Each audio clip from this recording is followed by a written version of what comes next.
Hi everybody, it's Mrs. DeMarco for another Read Aloud. This is a collection of stories that I had for my children. It's called The New Adventures of Curious George. Has lots of different stories in there, 8 to be exact. And today I chose to read Curious George Goes to the Movies. The author is Margaret and H.A. Ray. My students know that Curious George is one of my favorites. This is George. George was a good little monkey and always very curious. One afternoon, George took a trip into town with his friend, the man with the yellow hat. "Look, George," the man said as they walked by the theater. "The movie we've been waiting to see is here. If we hurry, we can make the next show." "2 tickets, please," said the man with the yellow hat. As they walked through the lobby, the smell of popcorn made George hungry. But when he stopped in front of the concession stand, his friend said, "Let's find our seats first, George. The movie is about to begin." Inside the theater, they found 2 seats right in front. The man with the yellow hat whispered, "George, I'll go get some popcorn now. Stay here and watch the movie, and please stay out of trouble." George promised to be good.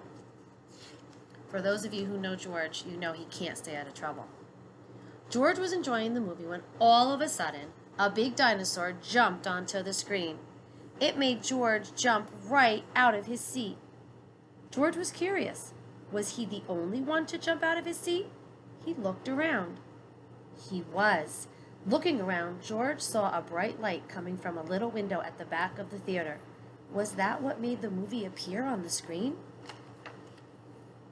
Though he had promised to be good, little monkeys sometimes forget. And soon George was at the back of the theater, but the window was so high, not even a monkey could climb up to see through it. Usually there is a room behind a window, thought George, but how could he get inside? Then he saw a door. George raced up the stairs and peeked inside. He saw a strange machine with 2 spinning wheels. It was making a funny noise, and it was making the light that came through the window.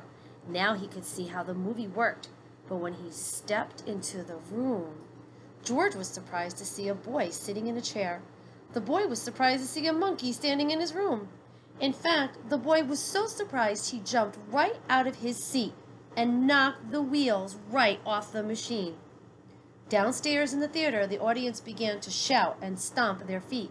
They wanted to watch the movie. But the movie was all over George. "This is no place for a monkey," the boy said, working quickly to unwind George and rewind the movie. "Why don't you wait by that window while I fix this mess?" As George waited, he looked out the window at the audience and the big blank screen. When he moved in front of the light that was coming from the machine, he saw his shadow down below. This reminded George of a trick. Uh-oh. He arranged his hands just so, and a bunny appeared on the screen. Then George made a dog, and a duck, and another dog. "It's a puppy!" someone from the audience shouted. Others joined in. "It's a bird," they said. George made the bird fly away. Then the audience saw George's shadow up on the screen. They were delighted. "It's a monkey!" a child yelled, and the audience laughed and clapped. "This is better than a movie," said a girl to her friend. Just as George was about to run out of tricks, the boy announced that the movie was ready to go. The audience cheered, once for the movie and once for George. The audience was still cheering when the man with the yellow hat ran into the room. "I thought I'd find you here, George," he said, and he apologized to the boy for the trouble that George caused. "He did give me a scare," the boy said, but thanks to his hand shadows, everyone waited patiently for the movie to be fixed. Then the boy restarted the movie. "Would you like a treat for your performance, George?" he asked. And before the dinosaur appeared again on the screen, George and the man with the yellow hat were back in their seats. The end. All right, my friends, I'm sure you've all been to the movies. I have, and I have such a fun time when I go. Do you have a favorite movie?